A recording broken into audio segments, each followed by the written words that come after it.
ഇന്നത്തെ ക്ലാസ് മെർക്കാട്ടേഴ്സ് പ്രൊജക്ഷന്റെ കൺസ്ട്രക്ഷനെ കുറിച്ചാണ്. നേരെ ചോദ്യത്തിലേക്ക് പോകാം.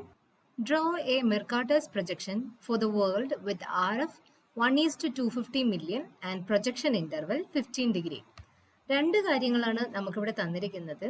ഒന്ന് RF അഥവാ representative fraction, scale of the map, നമുക്ക് വരയ്ക്കേണ്ട സ്കെയിൽ തന്നിട്ടുണ്ട്. അതുപോലെ തന്നെ പ്രൊജക്ഷൻ ഇന്റർവൽ എത്രയാണെന്നുള്ളതും തന്നിട്ടുണ്ട്. ഈ രണ്ട് കാര്യങ്ങളെ അടിസ്ഥാനമാക്കിയാണ് മെർക്കാട്ടേഴ്സ് പ്രൊജക്ഷൻ നമ്മൾ ഇന്ന് വരയ്ക്കാൻ പോകുന്നത്. അതുപോലെ തന്നെ പറഞ്ഞിട്ടുണ്ട് വേൾഡിനെ റെപ്രസെന്റ് ചെയ്യുന്ന മാപ്പാണ് വരയ്ക്കേണ്ടത്. 3 സിമ്പിൾ സ്റ്റെപ്പിലൂടെയാണ് നമ്മളിത് പഠിക്കാൻ പോകുന്നത്. ആദ്യത്തെ സ്റ്റെപ്പ് എന്ന് പറയുന്നത് എല്ലാ പ്രൊജക്ഷനിലും ചെയ്യുന്ന പോലെ തന്നെ, ഇതിനു മുമ്പുള്ള പ്രൊജക്ഷനുകൾ കണ്ടിട്ടുള്ളവരും പഠിച്ചിട്ടുള്ളവർക്കും അറിയാം. ആദ്യത്തെ സ്റ്റെപ്പ് എന്ന് പറയുന്നത് radius of the reduced earth. Reduced earth കാണുന്നതിനുള്ള ഫോർമുല ഇതാണ്. നമ്മൾ വരയ്ക്കേണ്ട മാപ്പ് അല്ലെങ്കിൽ വരയ്ക്കേണ്ട എർത്തിന്റെ റേഡിയസ് എത്രയാണെന്നുള്ളതാണ് ഇത് radius of the reduced earth എന്നുകൊണ്ട് ഉദ്ദേശിക്കുന്നത്.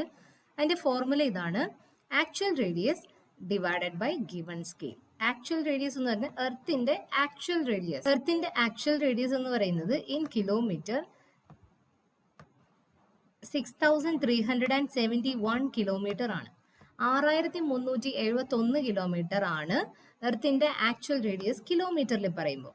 അത് സെന്റിമീറ്ററിൽ പറയുമ്പോഴത്തേക്കും നമ്മൾ അതിനെ റൗണ്ട് ചെയ്ത് 640 മില്യൺ ആയിട്ട് എടുക്കും. ഇഞ്ചസിലേക്ക് വരുമ്പോൾ 250 മില്യൺ ആയിട്ട് എടുക്കും. എൻ്റെ പഴയ വീഡിയോസ് കണ്ടിട്ട് ഒരുപാട് പേര് ചോദിച്ചിരിക്കുന്ന ചോദ്യം ഇതാണ്: ഈ 640 മില്യണും 250 മില്യണും നമുക്കിത് എങ്ങനെയാണ് കിട്ടുന്നത്? അപ്പോൾ എർത്തിന്റെ ആക്ച്വൽ റേഡിയസിന് കിലോമീറ്ററിൽ പറയുന്ന ഈ വാല്യൂവിനെ നമ്മൾ സെന്റിമീറ്ററിലേക്കും ഇഞ്ചസിലേക്കും മാറ്റുമ്പോഴാണ് ഈ ഒരു പർട്ടിക്കുലർ വാല്യൂ നമുക്ക് കിട്ടുന്നത്. എത്രയാണ്? ഇഞ്ചസിലേക്ക് മാറ്റുമ്പോൾ അത് 250 മില്യണും സെന്റിമീറ്ററിലേക്ക് മാറ്റുമ്പോൾ 640 മില്യണും ആണ്. ഓക്കെ, റൗണ്ട് ചെയ്തെടുക്കുന്ന ഫിഗർ ആണ്. അപ്പോൾ നമുക്കിത് ഫോർമുല ഇതാണ്: actual radius divided by given scale. ഇവിടുത്തെ ആക്ച്വൽ റേഡിയസ് എർത്തിന്റെ പറഞ്ഞല്ലോ, എർത്തിന്റെ ആക്ച്വൽ റേഡിയസ് നമ്മൾ ഇഞ്ചസിലേക്ക് കണക്കാക്കാൻ വേണ്ടിയിട്ട് ഇഞ്ചസിൽ എടുക്കുമ്പോൾ 250 മില്യൺ ആണ്. നമുക്ക് തന്നിരിക്കുന്ന സ്കെയിൽ എന്ന് പറയുന്നത് 250 മില്യൺ ആണ്. അപ്പോൾ 250 മില്യൺ ഡിവൈഡഡ് ബൈ 250 മില്യൺ, എൻ്റെ ഉത്തരം എത്രയാണ്? 1 ഇഞ്ച് ആണ്. 250 million divided by 250 million, actual radius divided by given scale കണ്ടെത്തി കഴിഞ്ഞു, radius of the reduced earth. ഇനി രണ്ടാമത്തെ സ്റ്റെപ്പിലേക്ക് പോവാം. രണ്ടാമത്തെ സ്റ്റെപ്പ് എന്ന് പറയുന്നത് ലെങ്ത് ഓഫ് ദ ഇക്വേറ്റർ കാണാൻ വേണ്ടിയിട്ടാണ്. ഇക്വേറ്ററിന്റെ ലെങ്ത് കാണുന്ന ഫോർമുല ഇതാണ്: 2πr. 2πr ആണ് ഇക്വേറ്ററിന്റെ ലെങ്ത് കാണാനുള്ള ഫോർമുല. അപ്പൊ നമ്മൾ 2 എഴുതുന്നു. 2 ഇൻറ്റു പൈയുടെ വാല്യൂ എന്ന് പറയുന്നത് 3.14 ആണ്. ഇവിടെ നമുക്ക് കിട്ടിയിരിക്കുന്ന ഈ ആർ എന്ന് പറയുന്നത് റേഡിയസ് ഓഫ് ദ റെഡ്യൂസ്ഡ് എർത്തിന് വേണ്ടി നമ്മൾ കണക്കാക്കി വെച്ചിരിക്കുന്ന ആണ്. ഈ ആർ എന്ന് പറയുന്നത് 1 ആണ്. ആ 1 എടുത്ത് എഴുതുന്നു. അപ്പൊ 2πr എന്ന് പറയുമ്പോൾ 2 ഇൻറ്റു പൈയുടെ വാല്യൂ 3.14. പിന്നെ നമുക്ക് കിട്ടിയ ആർ എത്രയാണോ അത്, ഇവിടെ കിട്ടിയത് 1 ആയതുകൊണ്ട് 1 വേറെയാണ് സ്കെയിൽ വരുന്നതെങ്കിൽ അതിനനുസരിച്ച് വാല്യൂസ് മാറും. ഇവിടെ 1 ആണ് കിട്ടിയിരിക്കുന്നത്. ദെൻ അത് മൾട്ടിപ്ലൈ ചെയ്യുമ്പോൾ നമുക്ക് കിട്ടുന്നു 6.28 ഇഞ്ചസ് എന്ന് കിട്ടുന്നു. അപ്പോൾ 2 സ്റ്റെപ്പായി: റേഡിയസ് ഓഫ് ദ റെഡ്യൂസ്ഡ് എർത്തും ലെങ്ത് ഓഫ് ദ ഇക്വേറ്ററും. ഇനി മൂന്നാമത്തെ സ്റ്റെപ്പ് എന്ന് പറയുന്നത് ഇന്റർവെൽ അലോങ് ദ ഇക്വേറ്റർ. നമ്മൾ ഇക്വേറ്റർ 6.28 ഇഞ്ചസിലുള്ള ഇക്വേറ്റർ വരയ്ക്കുന്നു. ഈ ഇക്വേറ്ററിന്റെ ഇടയിലെ ഡിവിഷൻസ് എത്രയാണ് എന്നാണ് നമ്മൾ ഇന്റർവെൽ അലോങ് ദ ഇക്വേറ്റർ എന്നതുകൊണ്ട് ഉദ്ദേശിക്കുന്നത്. അപ്പൊ അത് കണക്കാക്കാൻ വേണ്ടിയിട്ടുള്ള ഫോർമുല ഇതാണ്: length of the equator into interval divided by 360. നമുക്ക് കിട്ടിയിരിക്കുന്ന ലെങ്ത് ഓഫ് ദ ഇക്വേറ്റർ എത്രയാണ്? 6.28 ഇഞ്ചസ് ആണ്. നമുക്ക് കാൽക്കുലേറ്റ് ചെയ്ത് വെച്ചിരിക്കുന്നത് 6.28 ഇഞ്ചസ്. നമ്മുടെ ക്വസ്റ്റ്യനിൽ തന്നിരിക്കുന്ന ഇന്റർവെൽ എന്ന് പറയുന്നത് 15 degree and divided by 360 degree. ഇത് കാൽക്കുലേറ്റ് ചെയ്യുമ്പോൾ നമുക്ക് കിട്ടുന്ന ഉത്തരമാണ് 0.26 ഇഞ്ചസ്. 0.26 ഇഞ്ചസ്. അപ്പോൾ ഈ 0.26 ഇഞ്ചസ് വെച്ചിട്ടാണ് നമ്മുടെ എന്ത് ഡിവൈഡ് ചെയ്യേണ്ടത്? ലോങ്ജിറ്റ്യൂഡുകൾ തമ്മിലുള്ള അകലം നമ്മൾ ഇവിടെ കൊടുക്കേണ്ടതാ. ഇക്വേറ്ററിൽ നമ്മൾ എടുക്കേണ്ടത് എത്ര വെച്ചാണ്? 0.26 ഇഞ്ചസ് വെച്ചിട്ടുള്ള ഗ്യാപ്പിലാണ് നമ്മൾ മാർക്ക് ചെയ്ത് കൊടുത്ത് ലോങ്ജിറ്റ്യൂഡുകൾ വരയ്ക്കേണ്ടത്. ലോങ്ജിറ്റ്യൂഡ് അറിയാലോ, ലോങ്ജിറ്റ്യൂഡ് ഇങ്ങനെയുള്ള ലൈൻസ് ആണ്, വെർട്ടിക്കൽ ലൈൻസ് ആണ്. ഈ വെർട്ടിക്കൽ ലോങ്ജിറ്റ്യൂഡിനൽ ലൈൻസ് വരയ്ക്കാൻ തമ്മിലുള്ള ഡിസ്റ്റൻസ് ആണ് ഈ പറയുന്ന 0.26 ഇഞ്ചസ് എന്ന് പറയുന്നത്. ഫോർമുല എന്താണ്? ഇന്റർവെൽ അലോങ് ദി ഇക്വേറ്റർ കാണാനുള്ള formula length of the equator into interval divided by 360. അപ്പൊ ഈ 3 സ്റ്റെപ്പും ചെയ്ത് വെച്ച ശേഷം നമുക്ക് അടുത്തതിലേക്ക് പോകാം. ഒരു ടേബിൾ നിങ്ങൾക്ക് ചോദ്യത്തിൽ തന്നിട്ടുണ്ടാവും. ഇപ്രകാരം ഒരു ടേബിളാണ് തന്നിട്ടുണ്ടാവുക: latitudinal distance from the equator. ഇക്വേറ്ററിൽ നിന്നും നമ്മളിപ്പോൾ പറഞ്ഞല്ലോ, ഇക്വേറ്ററിൽ നിന്നും ലാറ്റിറ്റ്യൂഡ്സ് വരയ്ക്കണം അല്ലേ? ഈ ലാറ്റിറ്റ്യൂഡ്സ് വരയ്ക്കുമ്പോൾ ഇക്വേറ്ററിൽ നിന്ന് എത്ര അകലത്തിലാണ് നമ്മൾ വരയ്ക്കേണ്ടത്? ഇക്വേറ്ററിൽ നിന്നുള്ള അകലമാണ് പറയുന്നത്. അപ്പൊ ശ്രദ്ധിക്കുക. അപ്പൊ അടുത്ത ലാറ്റിറ്റ്യൂഡ് വരയ്ക്കുമ്പോൾ ഇവിടെ ഇക്വേറ്ററിൽ നിന്നും ഇവിടേക്ക് എത്രയാണ് അകലം? ഇത് കണക്കാക്കാൻ വേണ്ടിയിട്ടുള്ള ഫോർമുല നമുക്ക് തന്നിരിക്കുന്ന ടേബിൾ ആണിത്. ഓരോ ലാറ്റിറ്റ്യൂഡിനും ഒരു പർട്ടിക്കുലർ വാല്യൂ ഇൻറ്റു ആർ എന്ന് പറയുന്നത് നമ്മൾ കണക്കാക്കി വെച്ചിരിക്കുന്ന റേഡിയസ്. നമ്മൾ റേഡിയസ് ഓഫ് ദ റെഡ്യൂസ്ഡ് എടുത്ത് കാൽക്കുലേറ്റ് ചെയ്ത് വെച്ചിട്ടില്ലേ, അതാണ് ഇവിടുത്തെ സ്മോൾ ആർ കൊണ്ട് റെപ്രസെന്റ് ചെയ്യുന്നത്. നമുക്ക് വേണ്ടത് 15 ഡിഗ്രി ആണ് അല്ലേ? 15 ഡിഗ്രിയാണ് നമ്മുടെ പ്രൊജക്ഷൻ ഇന്റർവെൽ ആയിട്ട് തന്നിരിക്കുന്നത്. ഇതിൽ നിന്നും 15 ഡിഗ്രി വെച്ചുള്ള വാല്യൂസ് മാത്രം നമ്മൾ പുറത്തെടുക്കുക. അപ്പൊ നമുക്ക് വേണ്ടത് 15 ഡിഗ്രി ഒന്നാമത്തത്, ദെൻ അത് കഴിഞ്ഞിട്ട് 30 ഡിഗ്രി, 15 ഡിഗ്രി വെച്ചിട്ടുള്ള പ്രൊജക്ഷൻ ഇന്റർവെൽ ആണേ. അത് കഴിഞ്ഞിട്ട് 45 ഡിഗ്രി, 15, 30, 45 കഴിഞ്ഞിട്ട് എത്രയാ? 60, ദെൻ 75. ഇത്രയാണ് നമുക്ക് വേണ്ടത്. ഇത്രയും മാത്രം എടുത്ത് നമ്മൾ പുറത്തേക്ക് ഒരു ടേബിൾ എടുക്കുന്നു. ആ ടേബിൾ ഏതാണ്? 15, 30, 45, 60 ആൻഡ് 75. നമുക്ക് ആ തന്നിരിക്കുന്ന ഡിസ്റ്റൻസ് നമ്മൾ എടുക്കുന്നു. നമുക്ക് ഇവിടെ കിട്ടിയിരിക്കുന്ന ആർ, നമ്മൾ നേരത്തെ കാൽക്കുലേറ്റ് ചെയ്ത് വെച്ചിരിക്കുന്ന ആർ എന്ന് പറയുന്നത് 1 ആണല്ലേ? 1 ആയതുകൊണ്ട് അതേ 1 കൊണ്ട് തന്നെ നമ്മളിവിടെ മൾട്ടിപ്ലൈ ചെയ്ത് കൊടുക്കുന്നു. അതുകൊണ്ട് ഇപ്പോൾ 1 കിട്ടിയത് കൊണ്ട് സെയിം വാല്യൂ തന്നെയാണ് നമുക്ക് അതിന്റെ ഡിസ്റ്റൻസ് ആയിട്ട് കിട്ടുന്നത്. Latitudinal distance from the equator അങ്ങനെ തന്നെയാണ് കിട്ടുന്നത്. ഇനി അതിന്റെ സ്ഥാനത്ത് ഒരു 2.5 അങ്ങനെ എന്തെങ്കിലും ആയിരുന്നെങ്കിലോ നമുക്ക് ഇതിനെ അതേ വാല്യൂ കൊണ്ട് മൾട്ടിപ്ലൈ ചെയ്ത് കൊടുക്കണമായിരുന്നു. എന്നിട്ട് ആ ലാസ്റ്റ് ടേബിളിൽ ഈ കോളത്തിൽ അതിന്റെ ഫൈനൽ വാല്യൂ ആണ് ഇവിടെ എഴുതേണ്ടിയിരുന്നത്. നമുക്ക് 1 കൊണ്ട് തന്നെ മൾട്ടിപ്ലൈ, നമ്മുടെ റേഡിയസ് എന്ന് പറയുന്നത് 1 ആയതുകൊണ്ടാണ് ഈ വാല്യൂസിൽ നിന്ന് നമുക്ക് മാറ്റമില്ലാത്ത വാല്യൂ തന്നെ കിട്ടിയത്. അത് മനസ്സിലാക്കുക കേട്ടോ. അപ്പോൾ ഓരോന്നായിട്ട് എടുത്തെഴുതുന്നു. ഓരോ ഡിഗ്രി നമുക്ക് നമ്മുടെ ചിലപ്പോൾ നിങ്ങൾക്ക് തന്നിരിക്കുന്ന ടേബിൾ എന്ന് പറയുന്നത് കൃത്യം നമുക്ക് ആവശ്യമുള്ള ലാറ്റിറ്റ്യൂഡുകൾ മാത്രമുള്ള ഇതുപോലൊരു ടേബിൾ ആയിരിക്കും തന്നിരിക്കും. ഇതിൽ നിന്ന് നിങ്ങൾ നിങ്ങളുടെ 6 വെച്ച് മൾട്ടിപ്ലൈ ചെയ്ത് ഫൈനൽ ഡിസ്റ്റൻസ് നിങ്ങൾ കാൽക്കുലേറ്റ് ചെയ്താൽ മാത്രം മതി. ഓക്കെ, ഇനി ഡയഗ്രാം വരച്ചാലോ നമുക്ക്? ഇത്രയും കാര്യങ്ങൾ നമ്മൾ സെറ്റ് ചെയ്ത് നമ്മൾ കണക്കാക്കി വെച്ചിട്ടുള്ളതാണ്. ഞാൻ ഡയഗ്രത്തിലേക്ക് പോകാം. സ്കെയിൽ എടുക്കുക. നമ്മൾ എത്ര പറഞ്ഞു? നമ്മുടെ ആദ്യത്തെ ലെങ്ത് ഓഫ് ദ ഇക്വേറ്റർ എത്രയാണെന്ന് പറഞ്ഞു? 6.28 ആണെന്ന് പറഞ്ഞു അല്ലേ? അപ്പോൾ 0 ഇഞ്ചസിലാണ്, ഇഞ്ചസ് ആണ് നമുക്ക്. അപ്പോൾ ഇഞ്ചിന്റെ സ്കെയിലാണ് എടുക്കേണ്ടത്, ഇഞ്ചിന്റെ ഭാഗമാണ് എടുക്കേണ്ടത്.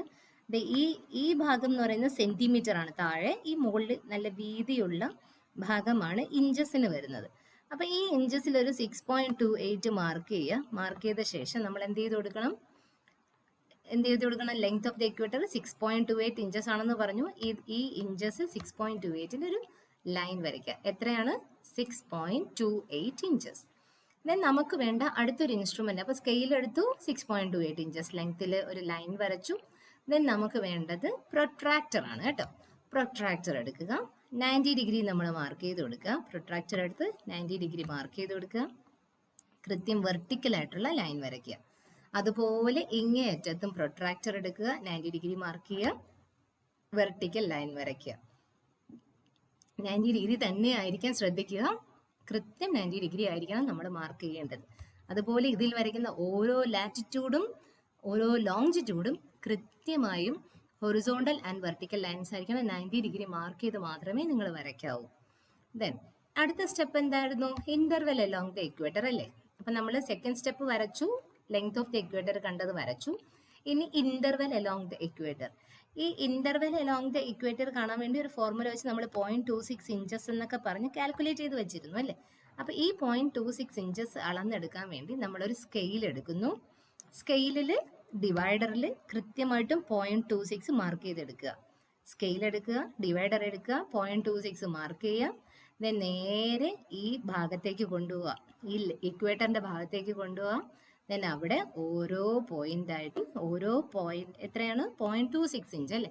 അങ്ങനെയുള്ള 0.26 ഇഞ്ചസ് ആയിട്ട് നമ്മൾ മാർക്ക് ചെയ്ത് കൊടുക്കുന്നു. ഓക്കെ, അങ്ങനെ മാർക്ക് ചെയ്ത് നമ്മളിവിടെ കംപ്ലീറ്റ് ചെയ്തു. അങ്ങനെയുള്ള ലൈൻസ് കംപ്ലീറ്റ് ചെയ്തു. ദെൻ ഏറ്റവും ലെഫ്റ്റിലുള്ള ഈ ലൈൻ റെപ്രസെന്റ് ചെയ്യുന്നത്, ദിസ് ലൈൻ റെപ്രസെന്റ് ചെയ്യുന്നത് എന്തിനെയാണ്? 180 ഡിഗ്രി ലോങ്ജിറ്റ്യൂഡിനെയാണ്. 180 ഡിഗ്രി വെസ്റ്റ് ലോങ്ജിറ്റ്യൂഡിനെയാണ് ഇത് റെപ്രസെന്റ് ചെയ്യുന്നത്. ദെൻ അതുപോലെ നമുക്ക് 15 ഡിഗ്രിയാണ് പറഞ്ഞിരുന്നല്ലോ, 15 ഡിഗ്രിയാണ് നമ്മുടെ ഇന്റർവെൽ. അപ്പോൾ 180യിൽ നിന്ന് കുറയ്ക്കുക, 15 കുറയ്ക്കുക. 15 കുറയ്ക്കുമ്പം 165 ഡിഗ്രി എന്നാണ് തൊട്ടടുത്തത് വരുന്നത്. 165. ഞാൻ അതുകൊണ്ട് ഒന്നിടവിട്ടുള്ളത് മാത്രമേ ഇവിടെ എഴുതിയിട്ടുള്ളൂ. ഇത് 165, then 150, അങ്ങനെ ഒന്നിടവിട്ടുള്ളതിലാകുമ്പോൾ 30 കുറച്ച് വരിക. 180, 150 ഒന്ന് വിടുന്നു, then 120, then 90, 60, 30, 0.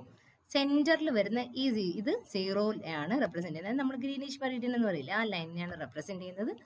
ഇത് കഴിഞ്ഞു കഴിഞ്ഞാൽ അപ്പോൾ ഇത് ഇത്രയും വെസ്റ്റേൺ ഹെമിസ്ഫിയറിനെ റെപ്രസെന്റ് ചെയ്യുന്നതാണ്. 180 ഡിഗ്രി വെസ്റ്റ് ആണ് ഈ ലൈൻ എന്ന് പറയുന്നത്. ദെൻ ഇവിടെ നിന്ന് അങ്ങോട്ട് പോകുമ്പോൾ പിന്നെ കൂടി വരണം, കാരണം പിന്നെ അങ്ങോട്ടുള്ളത് എന്താണ്, ഈസ്റ്റേൺ ഹെമിസ്ഫിയറിലാണ് റെപ്രസെന്റ് ചെയ്യുന്നത്. ടൈം കാൽക്കുലേഷൻ പറഞ്ഞപ്പോൾ നമ്മൾ പറഞ്ഞിരുന്നല്ലോ, 0യിൽ നിന്ന് ഇടത്തേക്കുള്ളത് വെസ്റ്റേൺ ഹെമിസ്ഫിയറും 0യിൽ നിന്ന് വലത്തേക്കുള്ളത് ഈസ്റ്റേൺ ഹെമിസ്ഫിയറും. അപ്പോൾ ഇങ്ങനെ 30, 60, 90. നിങ്ങൾക്ക് വേണമെങ്കിൽ ഈ 0 കഴിഞ്ഞിട്ട് ഇതിന് 15 എന്ന് എഴുതാം. നമുക്ക് സ്പേസ് കിട്ടൂല, അതുകൊണ്ടാണ് ഈ ഒന്നിടവിട്ട് എഴുതുന്നത്. ദെൻ 30 കഴിഞ്ഞിട്ട് 45, ദെൻ 60 കഴിഞ്ഞിട്ട് 75, അങ്ങനെയും എഴുതാം, കുഴപ്പമില്ല. അത് എങ്ങനെ എഴുതിയാലും കുഴപ്പമില്ല. 75, 90, അങ്ങനെ ദ ലാസ്റ്റ് വന്നപ്പോഴത്തേക്കും 180 ഡിഗ്രി ഈസ്റ്റ്. ഇത് 180 ഡിഗ്രി ഈസ്റ്റ്. അപ്പോൾ കൃത്യം നമ്മളിങ്ങനെ മാർക്ക് ചെയ്തെടുക്കുന്നു. മാർക്ക് ചെയ്തെടുത്ത ശേഷം അടുത്ത സ്റ്റെപ്പ് എന്ന് പറയുന്നത്, ലാറ്റിറ്റ്യൂഡിനൽ ഡിസ്റ്റൻസ് നമ്മൾ കണക്കാക്കി വെച്ചിട്ടില്ലേ, 0.26 ഇഞ്ചസ്. ഇക്വേറ്ററിൽ നിന്ന് മുകളിലോട്ടും താഴോട്ടും ഉള്ള ലെങ്ത് ആണ് നമുക്കത് വേണ്ടത്. ഈ എടുത്ത് വെച്ചിരിക്കുന്ന സ്കെയിൽ എടുക്കുക, ദെൻ ഈ ലൈനിൽ നമ്മൾ വെച്ചിട്ട് കൃത്യമായിട്ടും 0.26 മാർക്ക് ചെയ്ത് കൊടുക്കുക.